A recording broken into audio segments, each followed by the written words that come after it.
Welcome to another edition of Wildcat Country. Eric Cohen and Shane Dale. And I'll tell you what, Shane, it's a great freaking week. It's NCAA tournament time, but the Wildcats are Pac-12 Conference Tournament champions. And let me tell you, it was a wonderful weekend in Vegas. Well, it is officially butt-clenching season for Arizona Wildcats fans across the country. I want to hear about your experience in Las Vegas. I know that Jed Fish was there and had one of the best tweets I've ever seen with back to normal after they beat it. By the way, I wasn't sweating the UCLA game because I figured Arizona's probably locked into where they're going to go anyway. That ASU game scared the crap out of me. I'll just admit it because I could not stand the idea of losing to them again after getting beat by them on that 60-foot shot.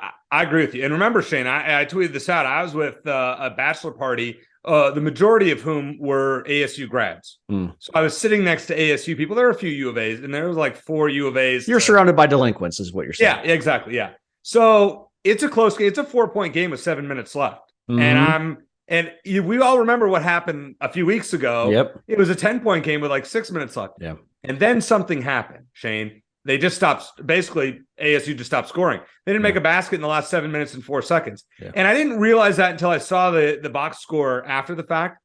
But let me tell you, it was glorious. It was absolutely the last few minutes. I was so obnoxious, and I'm not a yeller, as you know, at games. But like, I'm big on the fist pumping. Sure, you know, and I'm doing this, and there's nothing, you know, because I'm not talking smack. I'm just, you know, they make a play. I'm like, let's go. You know, that was great. Arizona did a very good job that entire tournament of closing, which is something they haven't done a great job of all season, or off and on this season. They have. Listen, I agree with you about UCLA. It was house money. I was not really concerned. Whatever happened. Sure, I wanted to win the game. Yeah. I'm not sure I would call it a close. It's not like they played great down the stretch. No, but they led for like a minute in that second half, but they led when it mattered most. I'm preferring more to the Stanford and ASU games because those games were both close. Yeah. It was that 4 to 8 minute window late in the second half, like between the second to last media timeout and the last media timeout, that Arizona really made those runs and got some separation in both of those games. The UCLA game was different. I mean, you could certainly argue if UCLA was healthy, they would have won. They probably would have. But yeah, it's kind of funny because it was a great victory. It's fun, always fun to beat UCLA and get their fans. Well, they're not going to shut up, but you know, have some bragging rights. But it ultimately, did it make a difference in where the teams were seated? I know we'll get into that a little bit more.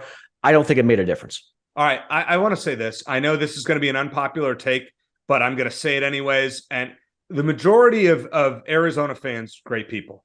But let me tell you, there's some really obnoxious ones, and I know there are some from every fan base. Yep. But and then they all get labeled as bad when a couple of them are bad. Yeah. Well, right. But even me, I mean, we saw Mick Cronin's dad, that whole thing, and that. But they're just in general, the people that I come across, it's like I kind of wish you weren't like these people were not fans. Yeah, because I have some of those. Yeah, and every team, I understand that. But my ASU friends are like, let me tell you, U of A fans are obnoxious, and I'm like, yeah, pretty much they are. There is an arrogance and an obnoxiousness about Arizona basketball fans, not football fans, but basketball fans. Which is kind of funny because Arizona's a great program, but the fact that the team hasn't gotten to the Final Four in 22 years now, there's the perception that Arizona is better than it is. A lot of conference championships and tournament championships, but goal 1 and 1A, win the title, get to the Final Four. Arizona hasn't done in over 2 decades. Right, exactly. So let's get right to it. This is Buy or Sell presented by Ice Shaker. Go to iceshaker.com. Use promo code Wildcat Country, capital W, capital C, and you can get one of our beauties that Shane has and I have behind me. Or you can go to fanatics.com and get Ice Shakers there. You can get an Arizona Ice Shaker there. All right, this is kind of a bonus question right off the bat, Shane. Just going to ask it, just buy or sell.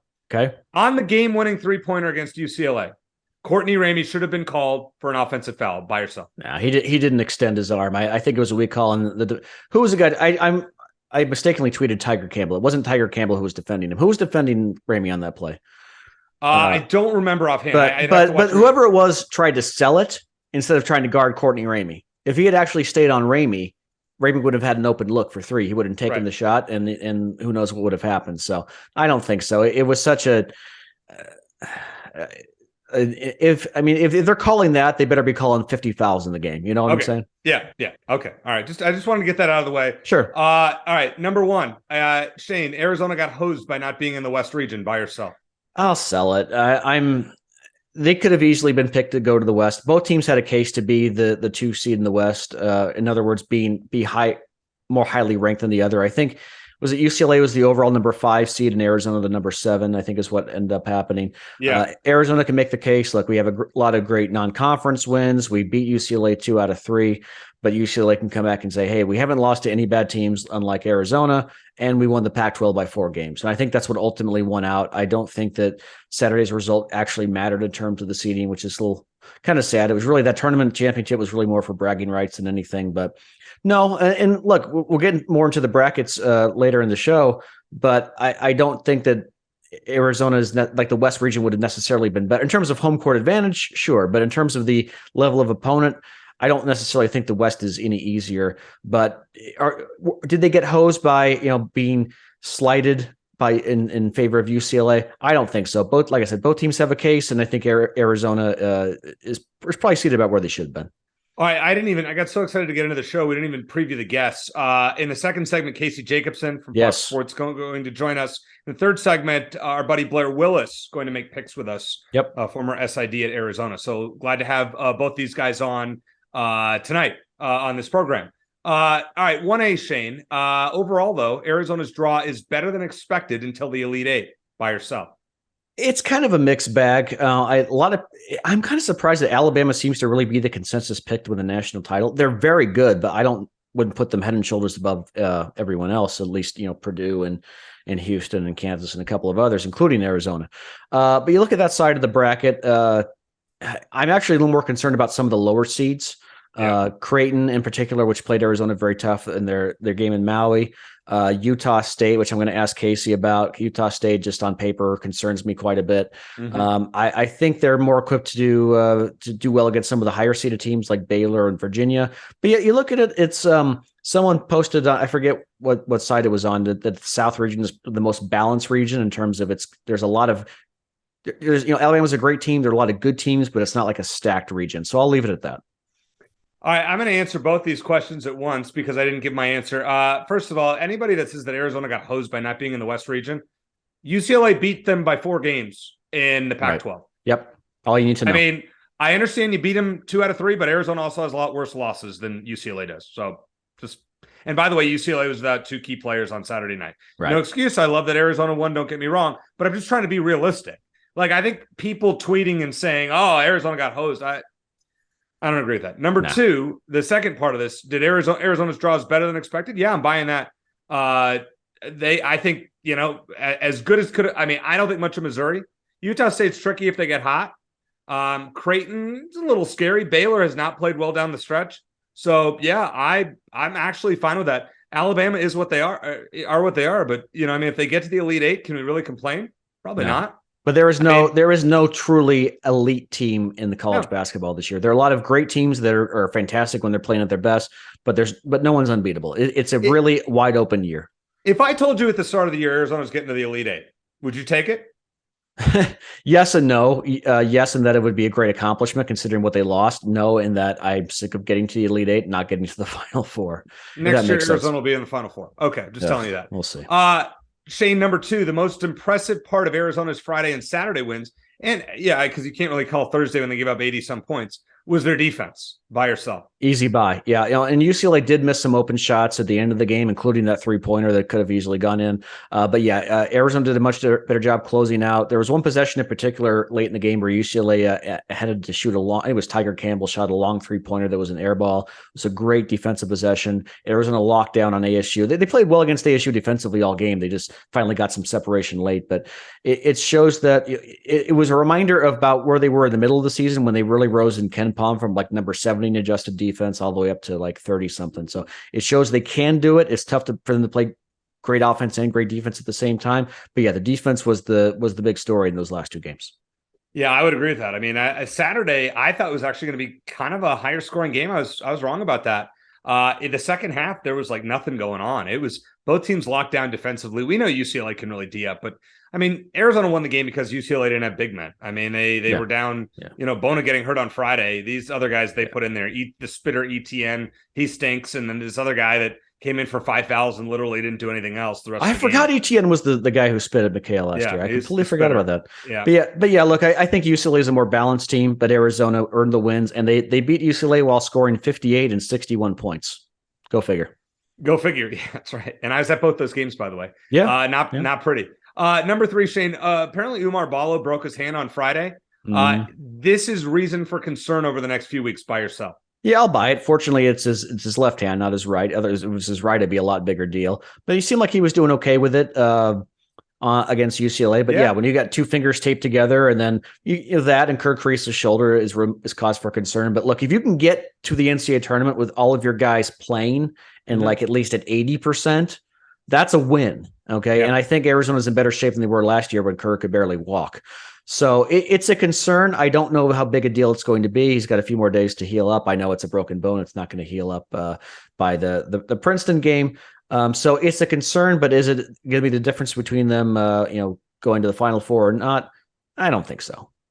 I would probably agree with that. I don't think that this is, I'm not really concerned. The fact I didn't even know that he had a hand problem until after the game on Saturday, and he was shooting free throws probably better than he was a few weeks ago. So yeah, what can I say? Number 4, Shane, just wanted to touch on this one. I know it's probably old news, but want to get to it. Jaime Jaquez deserved Pac-12 Player of the Year over Azuolas Tubelis. Well, you could look at it one of 2 ways, Eric. You give the Pac-12 Player of the Year award to the best player on the best team, which is what the Pac-12 did, or you just give it to the best player in the conference, which is the Pac-12 did not do. Tubelis was better in points and rebounds. He meant more to his team. I know Jaquez is a better defender, but he wasn't Defensive Player of the Year. He didn't even make the all-defensive team or even make honorable mention. So I think it just came down to he was the best player on the team that won the conference by 4 games. If it was truly just an individual award, Tubelis would be the Player of the Year. I would agree with that for the exact reasons that you just gave. I don't understand the logic of people saying that Tubelis, that Jaquez was not a worthy choice. I mean, the UCLA idiots with who are bashing Tubelis are stupid. Watching your Twitter last week, it was like getting me annoyed. I was like, your responses from these idiot UCLA fans were fun. It gets me agitated. So that's why I can't look at it anymore. And then you got U of A fans who are like, oh, Jaquez is terrible. No, he's not terrible. He's a very good player. I mean, he didn't have a great game against Arizona on Saturday, but he was a worthy Pac-12 Player of the Year. Realistically, I could have seen them splitting it because it made sense, but team wins by 4 games in the conference. Makes sense. Here's what it is. Number 5, let's get a little bit about the women here. They, despite the way they closed the season, losing 3 in a row, Arizona women's basketball should be favored over West Virginia in round 1 by herself. What's the spread on that game? They don't have it. They don't have it out? No? They do not have it out. No. Probably. And the women's tournament generally has more chalk than on the men's side. Now it's a 7-10 game, so it's not that big a difference. But and the location's a little tough because West Virginia is probably going to have more fans in College Park, Maryland than than Arizona will. But West Virginia's not that good. There's only 60 in net. They've lost 6 of the last 11 games. I know Arizona's struggled too. I think Arizona's a little bit better team. West Virginia does not shoot the ball well at all, and we'll get into that a little bit more in our last segment. But if you're just asking, should they be favored without me making a prediction? Yeah, they should probably be favored by a couple points. But considering that West Virginia might have a little bit of a home court advantage, I think it should be close.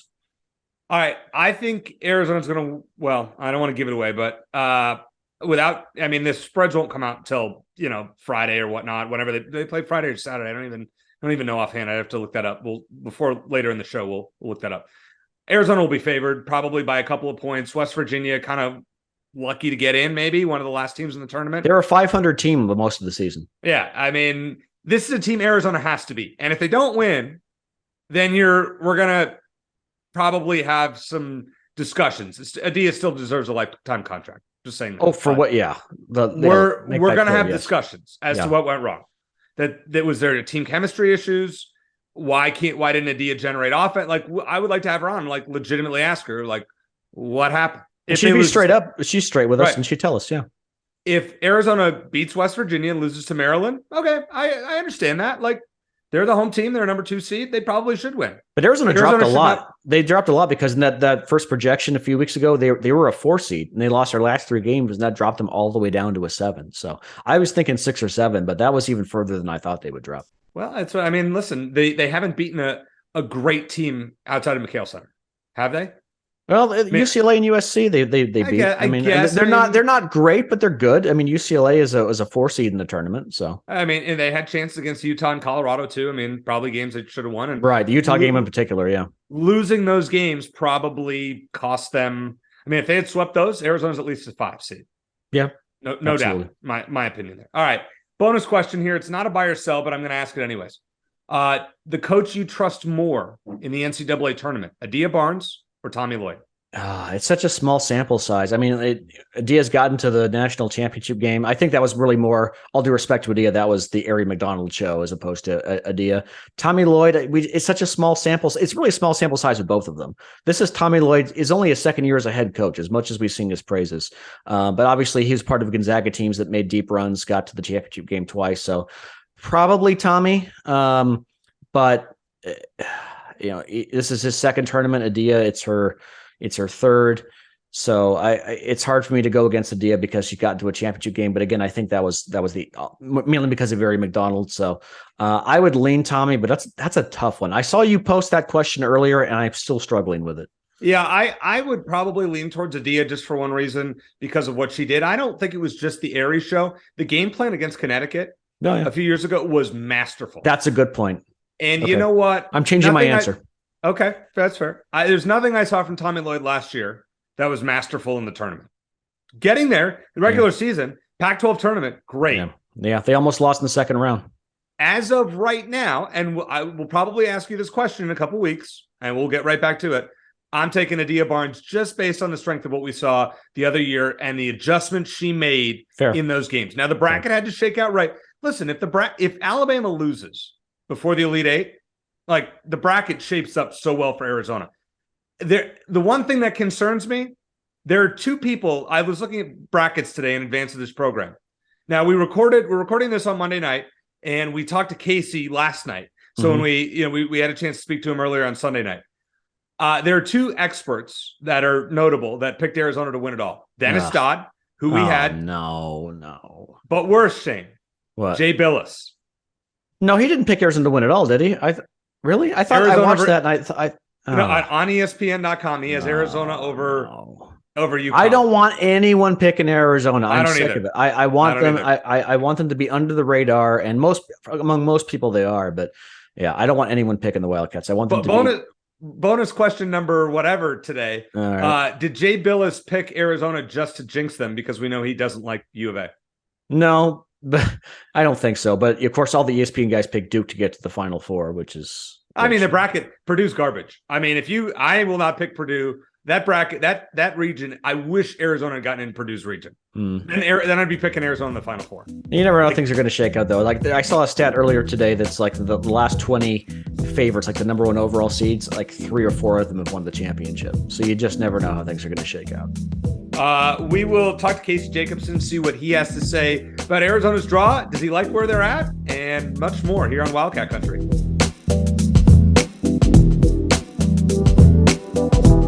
Scooby, we sent you an ice shaker. They are a sponsor, courtesy of our buddy Chris Gronkowski. You have it right there. I love my ice shaker. Fun fact, when I trained with Glenn Gronkowski, everybody, when we were trained together, people thought I was the other Gronk brother, so it's kind of funny. But yes, I love my ice shaker. It is very good. I use it every day. I am a veteran to the ice shaker game, by the way. What's up, Wildcat Country? Chris Gronkowski here. Use coupon code Wildcat Country at iceshaker.com. Shane, very glad to have in our March Madness preview your favorite national college basketball analyst, and we know that's true. Casey Jacobsen of Fox Sports, who I saw on the court last night at Madison Square Garden, flies across country and joins us here on Wildcat Country. Casey, I need you to do me a favor and explain to Arizona fans why UCLA got the number 2 seed in the West, whereas Arizona has to travel to the South. Now, it makes sense to me and Shane, but can you explain to the casual observer why an Arizona team who beat UCLA twice is not in the West? Because losses matter. losses matter in conference play, and when UCLA wins, they were more consistent. There's a whole, it's complex. It's not just one thing. It's not just two things. It's probably five things. You got to combine all that into one. UCLA's body of work was as impressive. I know they lost twice to Arizona. I get it.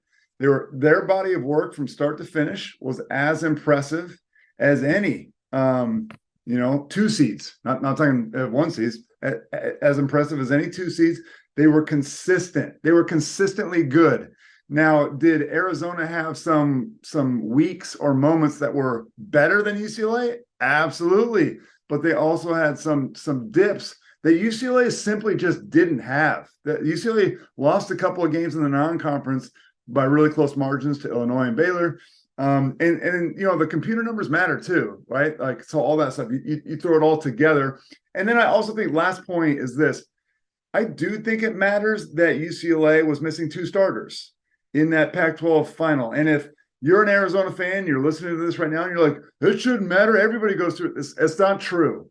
If your Arizona Wildcats were missing two starters and lost at the buzzer, essentially, like at the buzzer to UCLA, you'd be saying the same thing. So context matters for every single game. Context matters certainly. And we're not saying that the win in the Pac-12 final was void or didn't mean anything, but you have to put in there that Adem Bona didn't play and Jalen Clark's out for the year. Those are two vital pieces, maybe not the best players, but vital pieces to what they do.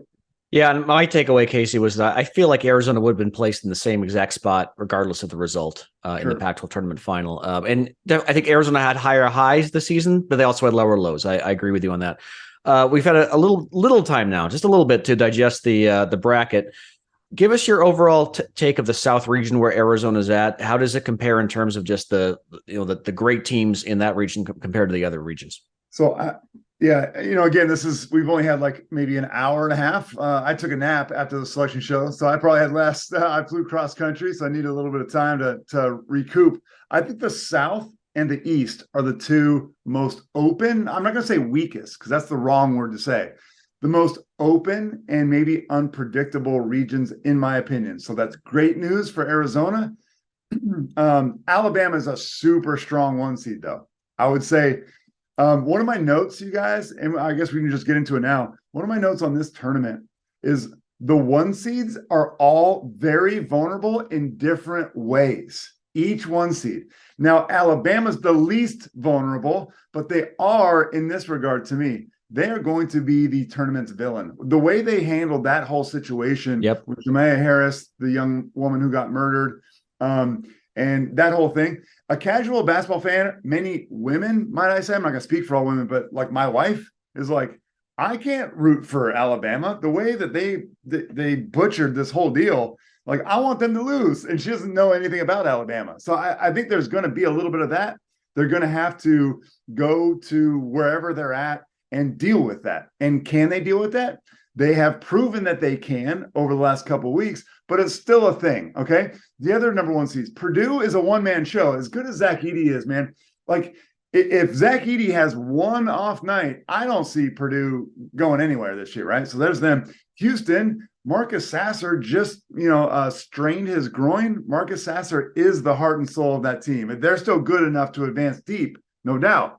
But that is like his health, how healthy is his groin matters a lot. And then Kansas, Bill Self just had a procedure done in a hospital, hasn't been with the team for a week. They're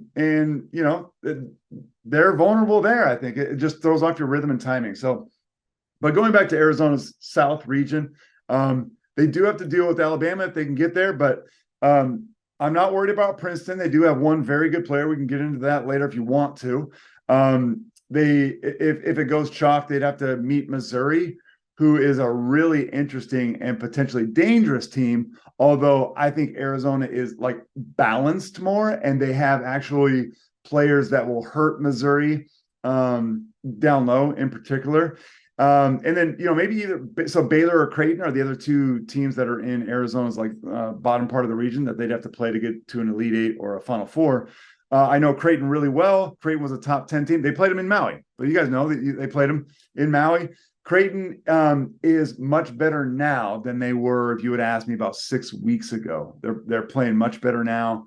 They are very well balanced. They're better defensively than they are offensively, which is kind of off-brand for what Creighton's been over the last decade.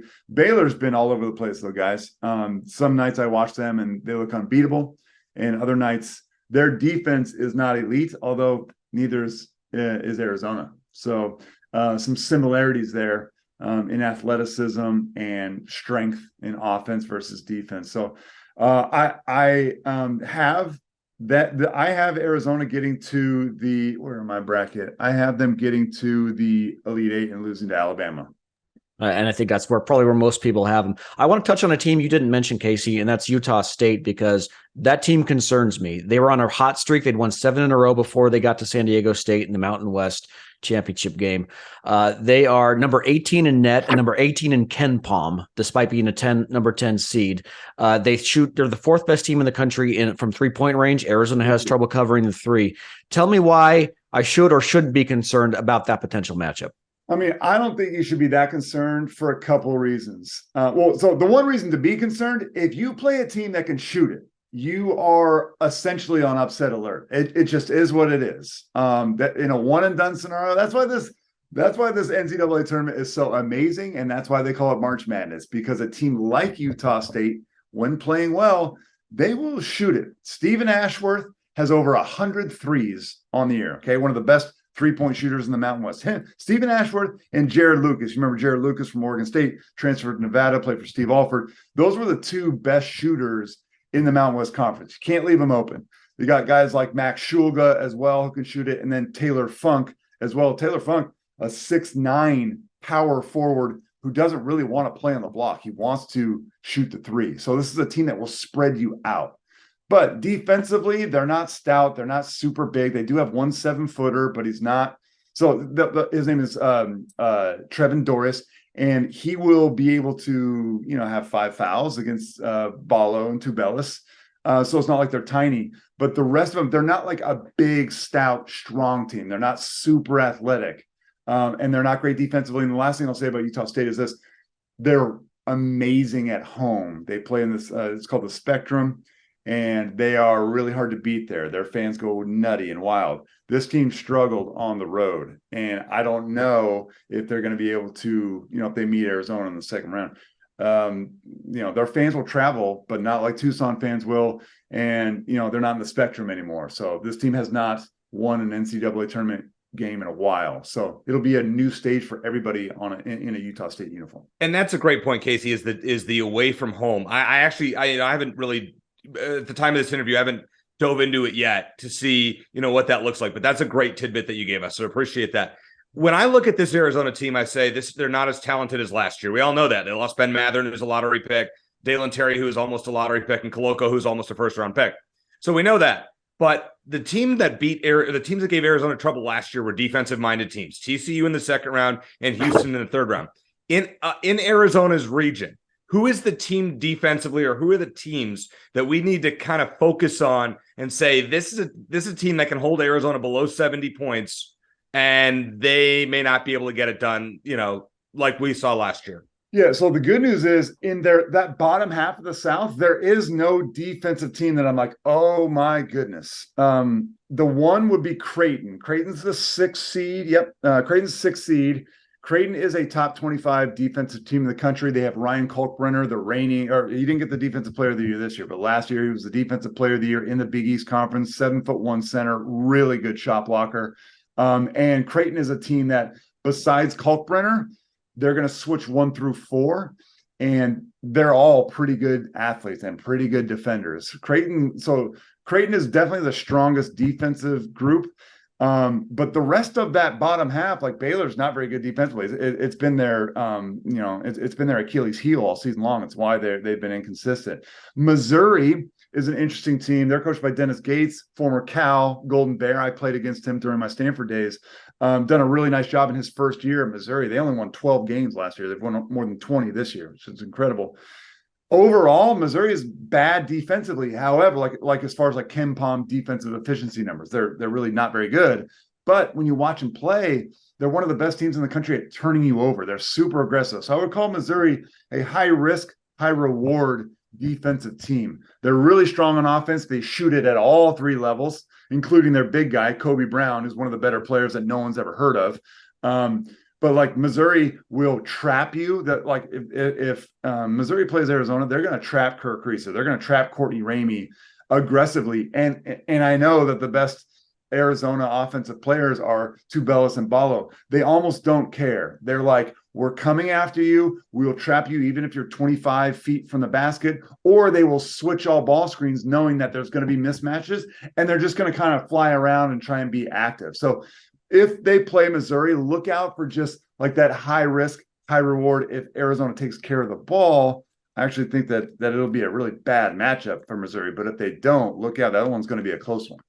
So interesting thing you brought up a little bit earlier was about Princeton. You're like, oh, you don't really have to worry about them. Now, Princeton, generally as Ivy League teams go, I mean, an 8-loss Ivy League team usually doesn't raise alarm bells. And this team, overcame 2 losses in the regular season to Yale and beat them, in the Ivy League championship game. What do we need to know about Princeton, and why are you so confident that Arizona fans really shouldn't be that concerned? Yeah. Well, overall, Princeton's season, they didn't play really anybody. All due respect to them in the Ivy League conference, they did get swept in the regular season by Yale. I thought Yale was a better team than them. They do end up getting the conference tournament win, so they're now the automatic bid from that league. But I didn't think that they were better than Yale. They have one guy, and I'm not saying they're just a one-man team. I won't disrespect anybody on Princeton, but for Arizona's from a fan perspective, they just need to know their point forward. His name is Tosan Iwoma, and he is like a 6'8" point forward, plays like the Ivy League version of Azuolas Tubelis. They will run a lot of zoom action. If maybe that's a little bit too advanced terminology, dribble, handoff, ball screens, action where he is the ball handler. So yes, Princeton is all like, even the most casual basketball fan knows Princeton offense, backdoor. They're like a little bit more traditional, a little bit more European style, like Arizona is. But yes, they do like the backdoor, and they can do it with Tosan because he's a 6'8" guy. He's not a shooter, so he's only made 7 threes this season. I think he's only made like 14 or 15 for his entire career. This is his 3rd year. He's a senior, but he's only played 3 years at Princeton. So he's not a shooter. You're going to back off him. But I just think it'll be a fascinating matchup to watch Tosan, who is probably never, and I mean this, never played against a player like Azuolas Tubelis. I mean, that's like a step up, 2 steps up in weight class for him. They play a similar style, but Azuolas is just simply better. So it's a fascinating matchup. I think it'll be one of those, like, I know there are 10 players on the floor that are going to play, but I'm going to be watching 2. I'm going to be watching Tosan, and I'm going to be watching Azuolas and see who wins that matchup. Casey, I hate to ask this question, but I have to, because I know we're not going to have you on for a potential Arizona-Alabama matchup. If it gets to that point, big if, long way to go for both teams. I know you're going to pick Alabama to win that game, but how would Arizona go about beating them? So Alabama is super long, super athletic. You'd have to start with Brandon Miller. Okay, so Brandon Miller is a 6'9". He's going to be the 3rd. He might even be the 2nd pick after Wembanyama in the NBA draft. It's possible. Scoot Henderson 2nd, Brandon Miller 3rd. He has since his announcement, or since his involvement in that murder was made public, he's actually put this team on his back, which is just like I am so mixed about this. I'm so mixed about. I hate the way they handled it. I think he should have sat out some games, at minimum 2, maybe even 3 games. He sat out 0 games for his involvement in that. So I hate that. But it's on the university to sit him. It's not, and to hold him accountable and teach him a lesson. Can I put that aside and say how incredible he's played despite all the distractions? He goes on the road and fans are chanting "lock him up" when he's at the foul line and all this stuff. And he's risen. Like, Alabama has actually not played that well as a team in the last 2 to 3 weeks since all this kind of came out. But who has been the most consistent performer on that team is Brandon Miller. And I don't know who Arizona is going to have to guard him. It's a problem. Now, Cedric Henderson would be probably number one on the list. Cedric Henderson is not even close to the athlete, and he's not as tall as Brandon Miller. So I think you kind of have to start there with Brandon Miller and that matchup and who's going to try and stop him. And then they bring in Javon Quinterly is like their backup point guard. Sometimes they start him, but most of the time he's their 6-man point guard. He committed to Arizona, right? You guys know him. Commits to Arizona, goes to Villanova. Jay Wright doesn't play him because he's not mentally ready, and so he transfers, and now he's kind of remade his image, and he's actually really important to what they do, and is the leader of their second unit. Mark Sears is their regular starting point guard, upperclassman. So this team has the experience. They're older. They crash the glass like crazy. They do everything well, guys. Like, Alabama does. They don't have a weakness. Alabama is one of the only teams in the country, along with UCLA, Houston, Kansas, who ranks in the top 25 in both offense and defensive efficiency. That's what you want. If you watch Alabama, it's what a title contender looks like. You go into the game being like, all right, can we take away this guy? Well, if you do, you're going to have to deal with him. And where are they vulnerable? Nowhere. So that's why I'm picking Alabama. This is a top 5 defense in America. They play almost exclusively man-to-man, and they will lock you down. I mean, you're going to have to eventually make a one-on-one play against them. It's not like you can just run your offense. Oh, yeah, we're going to do some cross screens, some zoom dribble action with Julius Tubelis. We're going to go high-low. No. Alabama is going to draw a line in the sand. They're going to be all in your face. Every single dude on their team is going to be in there in your face. They lead the country in taking away 2 points. They lead the country defensively in field goal percentage from 2. They're top 5 in field goal percentage from 3. So good luck on that. It'll be fun to watch them, but they're super athletic and they play defense, and then they got one of the best offensive players in America. I will say Arizona does have 3 combined wins over the number 1 and number 2 defenses in the country. So there is at least hope in that regard. Last question for you, Casey. Let's run down the rest of the Pac-12. UCLA gets a 2 in the West. USC is a 10 seed. ASU is one of the last 4 teams in. Just a quick overview on how far each of those teams can get. Obviously, UCLA is hurt right now. Can any of those teams make a run? I think UCLA can definitely make a run. If Adem Bona comes back, which they say, I never know, though. You never know if they're saying that, so people will prepare a certain way. But so we know that Jalen Clark's not going to be out. Huge blow to UCLA. But is this weird to say? I don't know if this is a hot take or not. But I think if Adem Bona were out for the entire tournament, that would be more devastating to UCLA than Jalen Clark being out and here's why. UCLA, their weakness is on the interior offensively. Like they need production. They need scoring in the post, down low offensive rebounds, rim running, right? Like to keep defenses honest. And Jalen Clark, a really good and improved offensive player, he's probably priority number 3 if you put him on a board, right? It's Jaime Jaquez number 1, Tiger Campbell. Got to figure out how we're going to guard him in pick and roll situations, and then Jalen Clark. So like offensively, I think without Jalen Clark, they'll be okay. Without Adem Bona, they're going to have to play Nuba, Kenneth Nuba, who you guys know in the Pac-12, he had 5 fouls, 0 points, 0 field goal attempts. Mac Etienne, 1 basket. All right, so we're talking about.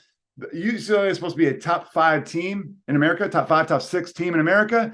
They might not have a center to actually score more than a basket or 2. That would be catastrophic for them. So to bring us all back, if UCLA's Adem Bona can play, I still think UCLA's got a great chance to get to an Elite 8. They would maybe face Kansas, although I think I'm going to have Arkansas beating Kansas in my bracket. I got Arkansas beating Kansas in the second round. I think Arkansas is underrated and it has been It's been disappointing. They've been terrible to their level of expectation, but Eric Musselman is going to have those guys motivated.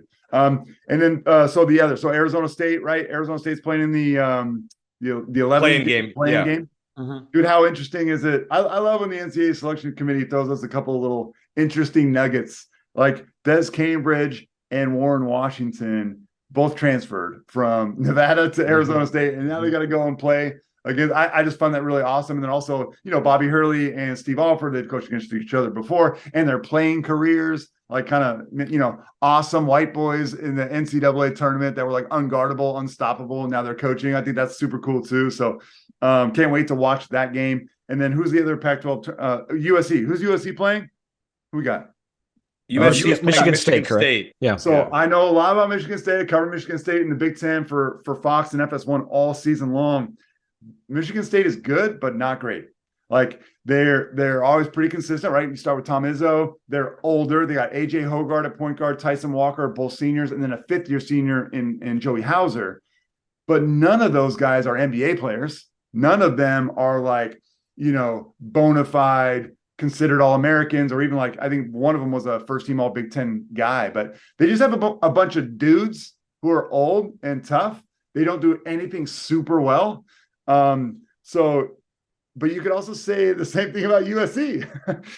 they don't do anything super well, but they have, I would say, the USC's Boogie Ellis and Drew Peterson are better. Those are better talents than anybody on Michigan State from an individual perspective. So, like I've always said, that USC, Trey White's been good. He's developed. Kobe Johnson's been good. He's developed.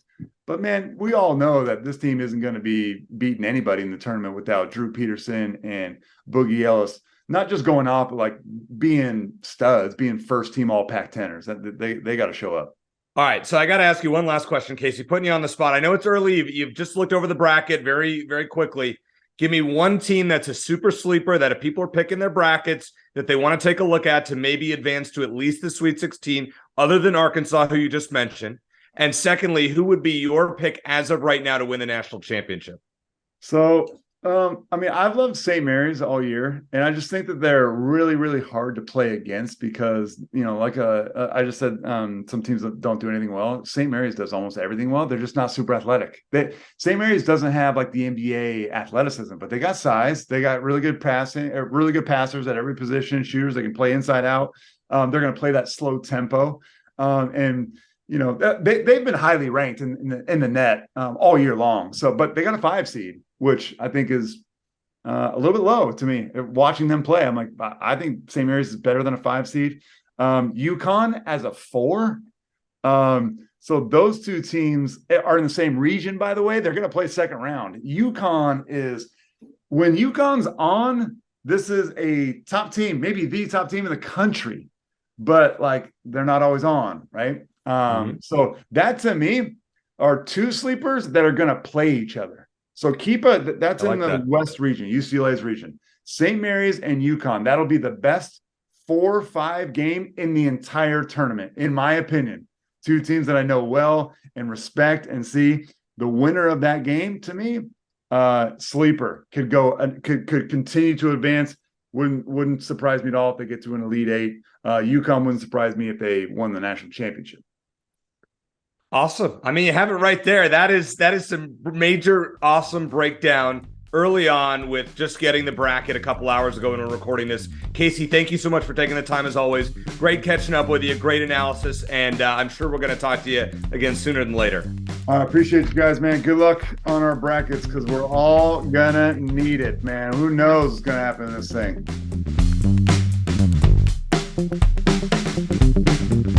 If you're looking to add value to your sports cards, you've got to check out dtsportscards.com. They're an authorized dealer for PSA, which means you'll get great prices on your submissions if you go through them. And for just $2 a card, DT Sports Cards will take a close look at each card you submit and let you know whether it's worth grading. I just submitted some high-end hockey cards. They took a very close look, said they're good to go, and they all earned a PSA 10 grade, which tripled the value of each card.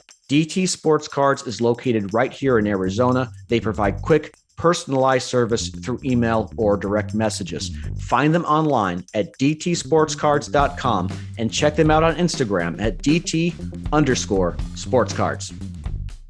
Shane, great to talk to Casey Jacobsen last night. It was fun to catch up with him, especially on short notice, him flying across country from the Big East Tournament. Now, this is our third segment, which is brought to you by DT Sports Cards. You were at a sports card show in the Phoenix area this weekend. How did that go? And tell us about DT Sports Cards. Well, I didn't sell as many cards as last time because it was the second show in as many weeks, so it was a little tougher.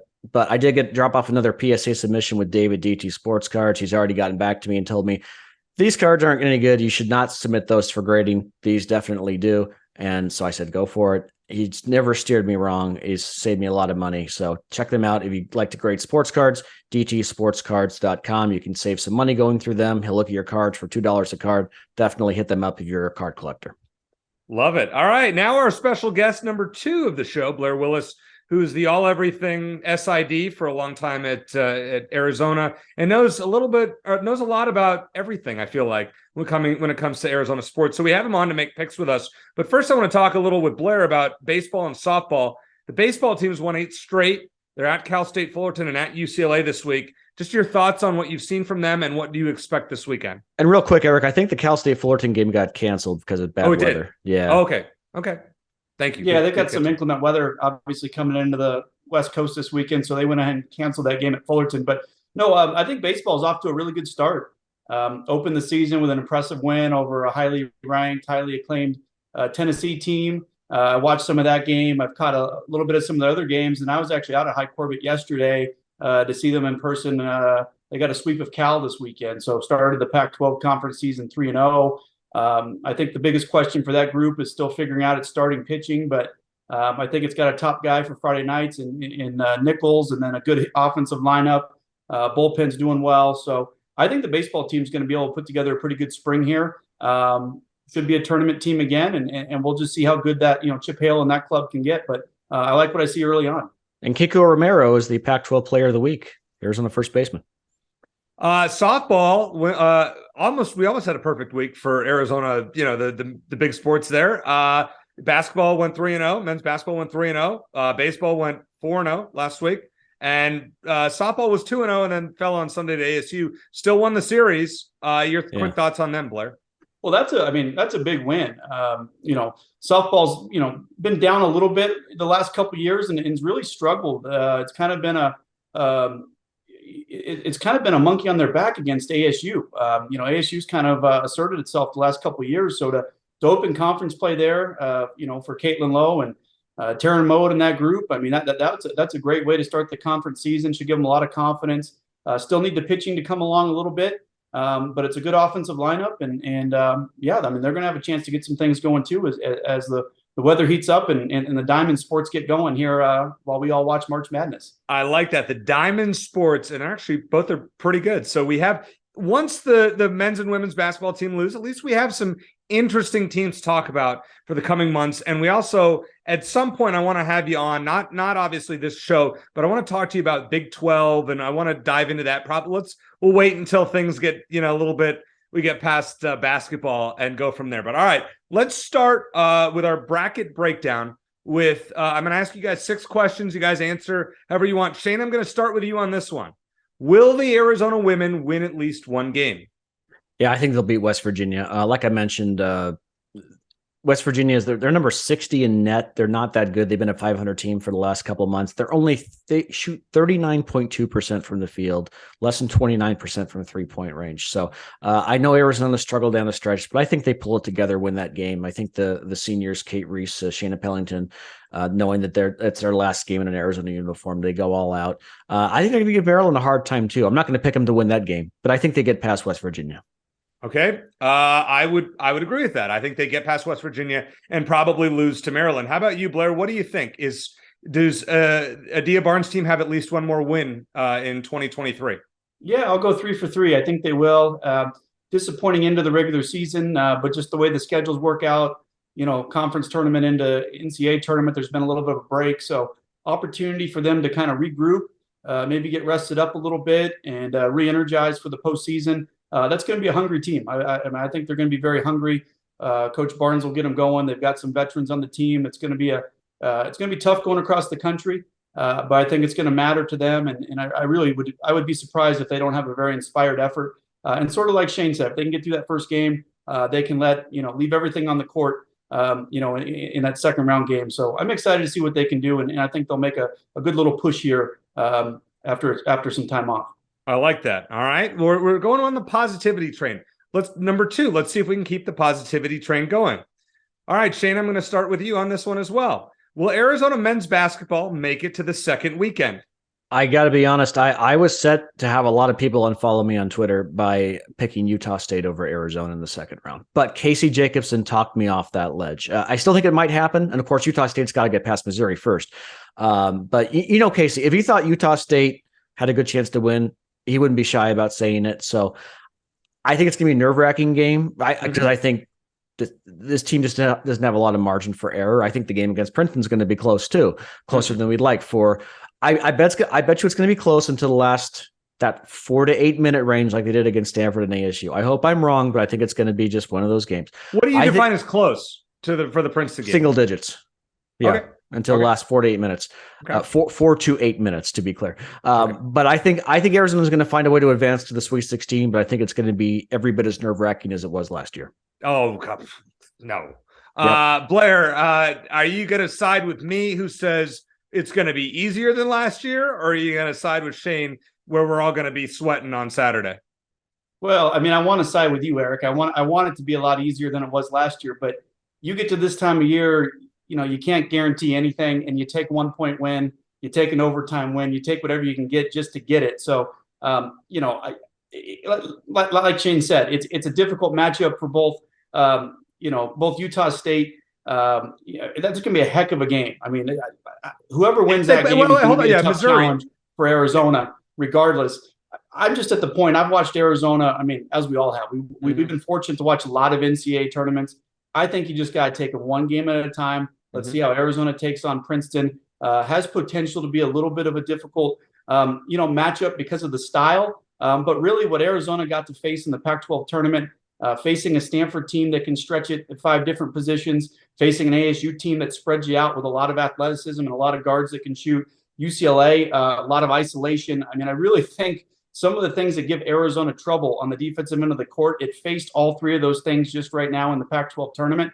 And so the challenges that a Princeton team's going to give you, I think, is kind of fresh in the minds of these Wildcats. So I hope the Wildcats can get through the first game unscathed.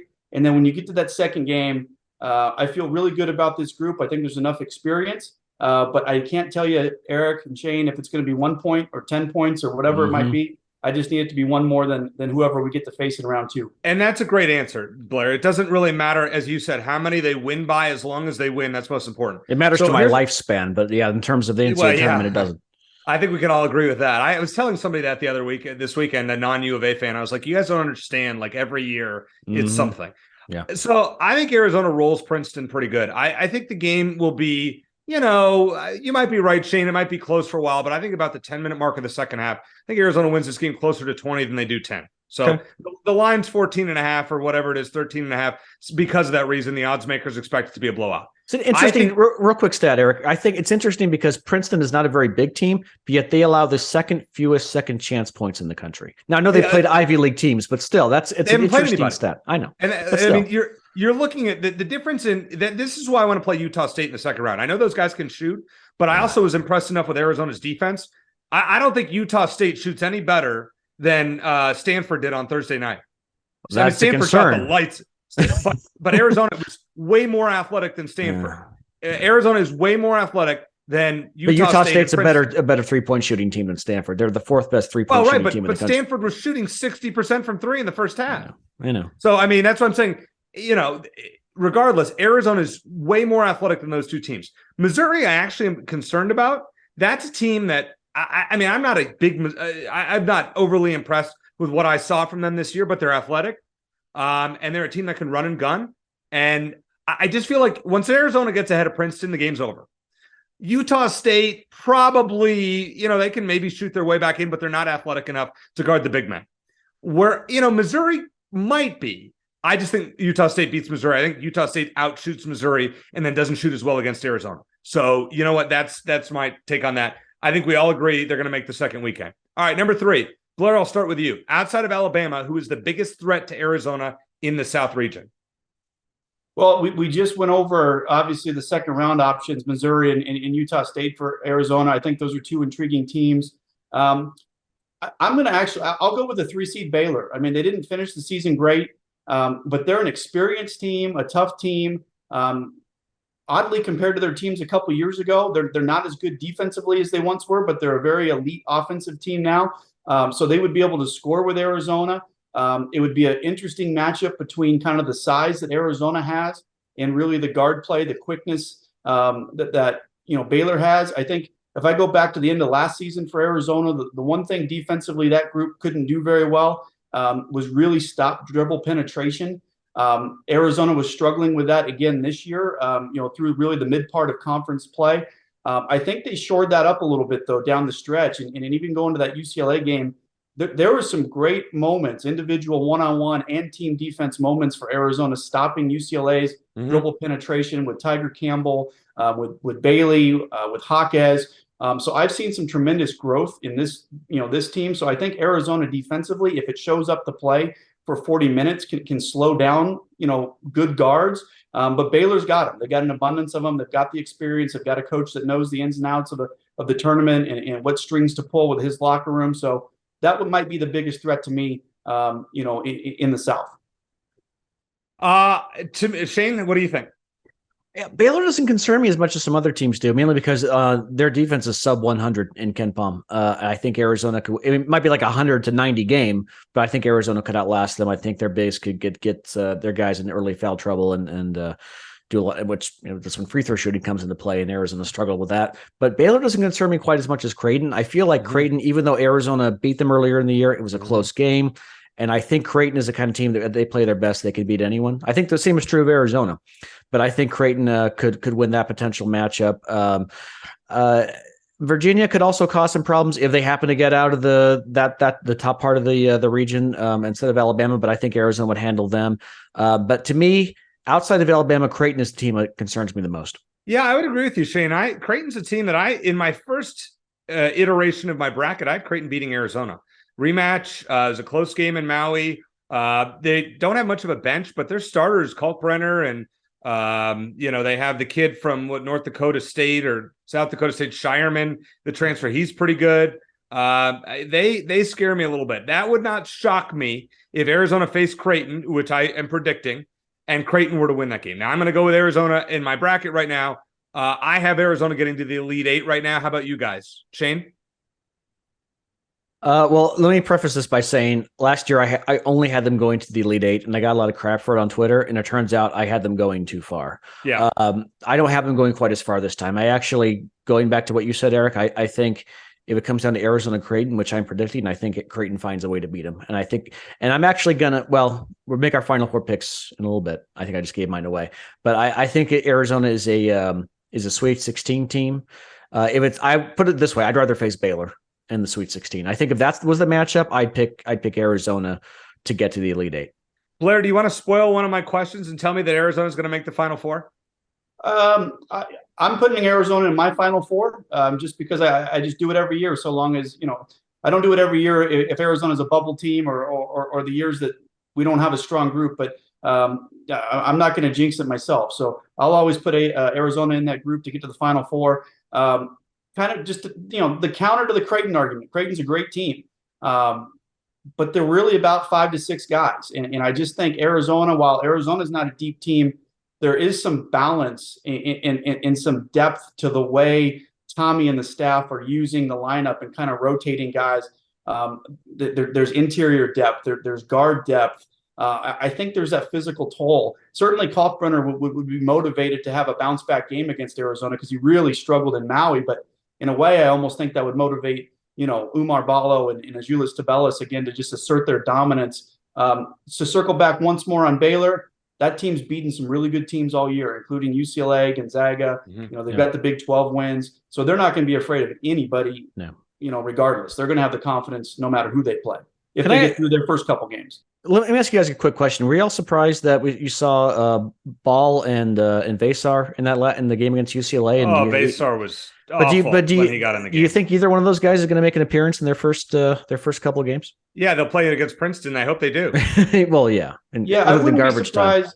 Yeah, Shane, I wouldn't be surprised if you at least try to get one of those, depending on the fouls and just kind of the way the game's going. You try to get one of them in there just to steal a minute or two in the first half. Yeah, it doesn't seem like much, but even just giving somebody a minute or two extra out of that 7-man rotation, just give them a little bit extra breathing time. You got longer timeouts, also in the NCAA tournament, so that rest isn't quite as important as it might be in a regular season game, but. I wouldn't be surprised to see the staff, put Adama Ball in there for a minute or two, just to get him in there in case you're going to need him. Same with Vasar. Vasar is going to be the first option as soon as one of the big guys, Tavelis or Ballo, gets into foul trouble in the first half. Vasar is going to get in there for a minute or two just to buy some time. Okay, I will give you that. I'd like to see him play at the end of the game for extensive minutes on Thursday at 1:10 Arizona alongside Jordan Maines, right? Yeah, well, I don't need. Let's not get carried away here, Shane. All right, so I think Arizona. So Shane, you have them losing in the Sweet 16. Blair, you have them going to the Final Four. I have them losing in the Elite Eight. So we kind of split the difference there. All right, number 4, Sweet 16 upset special. Give me one team that you expect to get there that's lower than a 6 seed. Blair, I'm going to start with you. Give me one team that is an upset special here. Yeah, I've got several, a couple double-digit seeds and whatnot. The one I'm gonna jump on that's actually a high single-digit seed, a 9 seed in West Virginia, getting Alabama in the second round. And I'm not just picking on the South because that's where Arizona is. But I think West Virginia, if they get through the opening game against Maryland, which I think that's going to be a fantastic game. I mean, that could go either way. But I really think West Virginia, the way it defends and what it can do offensively, it can stay with Alabama. Alabama struggles a little bit with turnovers itself. West Virginia is going to bring a lot of pressure, really challenge Alabama. They're not going to back down from anything. Alabama also, gives up some offensive rebounds from time to time. They're not the cleanest defensive rebounding team, despite being a good defensive team overall. West Virginia pounds the offensive glass, creates a lot of second chance points. And I think why I might identify Alabama as a team that could go early to somebody like a West Virginia is just the distractions are going to catch up with Alabama at some point. Yeah. Those get magnified in the NCAA tournament. You can't hide from things as much. It's open locker rooms and such. Yeah. Those questions are going to get magnified. That spotlight gets a little bit bigger, a little bit different. And you only need 40 minutes of good basketball from a team to pull the upset. And that might be the one I could see happening if West Virginia gets by Maryland. I'm going to go with a 9 seed as well, Blair. I'm going to go with Florida Atlantic. I really like that team. They've lost, 3 games on the year, and they absolutely dominated a UAB team that was favored for some inexplicable reason in the Conference USA Championship game. I think they're going to beat Memphis, who's riding high off that Houston win. That game really meant nothing to Houston on Sunday. Without Marcus Sasser, I think they were just like, nobody else get hurt. Let's just get through it. We got a number 1 seed either way. So I think that's number 1. So Florida Atlantic, I like them. And then I always fade Purdue. That is a rule when I pick brackets. Never pick a Matt Painter team. I always fade them. So I think Florida Atlantic gets to the Sweet 16 out of the West region. Shane, how about you? It's funny, Eric. I'm not going to pick them, but I'm going to pick Florida Atlantic's opponent as a possibility. I know you think they're going to get past Memphis. Memphis has played Houston tough all year, so they almost upset them in Houston earlier in the season. So if they get past Florida Atlantic, I think they have a chance against Purdue. The other team I mentioned is Texas A&M. I think that they're underseeded. Now Texas is going to be a tough second round opponent. Texas is playing like a 1 seed right now. They're probably the best 2 seed at the moment. But Texas A&M is a team that's a 7 seed that's playing, or certainly could play higher than that. So I'm not going to probably be brave enough to pick either on my bracket, but those are 2 teams I could see getting to the second weekend. All right, let's pick our Final Four teams and national champions. Shane, I'm going to have you go first on this one. Give me your Final Four and your national champion. I've got a pair of 1 seeds and a pair of semi-crazy picks. I got Houston and Purdue as the 1 seeds. I know you love Purdue, but I got Houston is what I call Purdue. Purdue. Well, and I've got Houston, and that's on the assumption that Marcus Sasser will be playing by at least the second weekend. That's the assumption. So I'm going on that as of now. And then I've got Creighton coming out of the South, And my probably my second craziest pick, because I got St. Mary's coming out of the West. I think St. Mary's is a very balanced team. I know they're not the most athletically gifted team. I think they're a disciplined team. I think UCLA's banged up. Gonzaga's not quite as good as they usually are. UConn is great at times. That St. Mary's UConn game is going to be great. I think I will predict that the winner of that game will come out of that region, but I'm going to lean St. Mary's. So that's my final four. And I've got, you want to make my championship prediction? Mm-hmm. I've got Houston winning the whole thing over Purdue. Okay. Blair, who you got? Yeah, follow up on Shane. I got to circle back to the previous question, because perhaps one of my double-digit seeds that could surprise is VCU over St. Mary's. So Shane's got them going out in the bracket. I really like VCU not only in that matchup, but perhaps the UConn matchup as well. My final four, I don't know if I have a hard set final four yet, because I'm sort of waiting to see if I can get a little information on how some teams are doing health-wise. Obviously, Shane mentioned, Marcus Sasser, Houston, Adem Bona, UCLA. I mean, you got some contenders. Kansas has a little bit banged up as well. But right now, for the purposes of our show, I got Arizona out of the South. I'm going to go with Eric Cohen's fade Matt Painter recommendation and take Duke actually coming out of the East. Okay. I will take Houston in the Midwest right now, banking on Sasser getting healthy and Houston really having a clean run to stay at home for the Final Four. And then I will take UCLA in the West if kind of contingent upon Adem Bona being a factor at some point after the first round or two. And your national champion would be? I'll go the Arizona Wildcats. Over? I would take them over Houston. A little revenge game. Wow. Arizona does do well when they play a team they lost to, although that was last year. But maybe that trend will continue. Wow. Blair dropping bombs here on Wildcat Country. All right, my picks. I'm going to go a little bit more standard. I like Alabama over Arizona in the Elite Eight. I like them winning that region. I like Houston over Texas. I'm taking those, chalky in those regions. I do like UCLA in their region. I think Bono will be healthy-ish and get them there. I think they'll beat Gonzaga and then beat UConn, who will beat Kansas. I almost had St. Mary's there, Shane, but I ended up going with UConn. And then it's almost unfair they have to play each other in the second round if it comes to that. I agree with that. Bad seeding there. And then I didn't even know what to do in the West. I wasn't going to take Purdue. I haven't seen enough of Duke. I mean, I know what they did in the ACC tournament. I mean, Marquette, from what I saw, I mean, they made Xavier look stupid the other day. I've always liked Shaka Smart as a coach. I mean, in any other bracket, I wish Arizona was in that region, because then I would have picked Arizona in the Final Four, as I said. So I'm going with my national championship will be Houston over Alabama, and I think Houston wins it all. At home, they have basically home court advantage. Right. All right, let me give you guys, just if you're listening to the show, I want to give you a quick bracket if you're in pools, based on one thing that Blair said and one thing that Shane said. The first of all is you do your bracket. Your first bracket is the one you do where you think Arizona loses early, because then if they win, you're happy either way. If they lose, then you're like, all right, my bracket's hopefully still live. Admittedly, that's one reason I don't pick Arizona to go for. Right. Yeah, because you're right. If they go to the Final Four, we're like, okay, our bracket loses. But then you do another pool where you pick Arizona to do what Blair did, to go far. Because then if they do, then you might win that pool. So I'm just trying to give you guys a little bracket strategy going forward. But it's going to be a crazy week. We'll see I hope none of you have heart attacks or your blood pressure stays normal. Because we know, basically, we all agreed that it's going to get really interesting at some point this weekend. Have the Tums on hand. I want to thank Casey Jacobsen for joining us earlier. Blair Willis, as always, great to talk with you. Great picks. I really hope you're right about Arizona beating Houston in the championship game. We would all celebrate popping bottles of champagne here on Wildcat Country. So for Shane Dale, I'm Eric Cohen. Thanks for listening. And as always, bear down.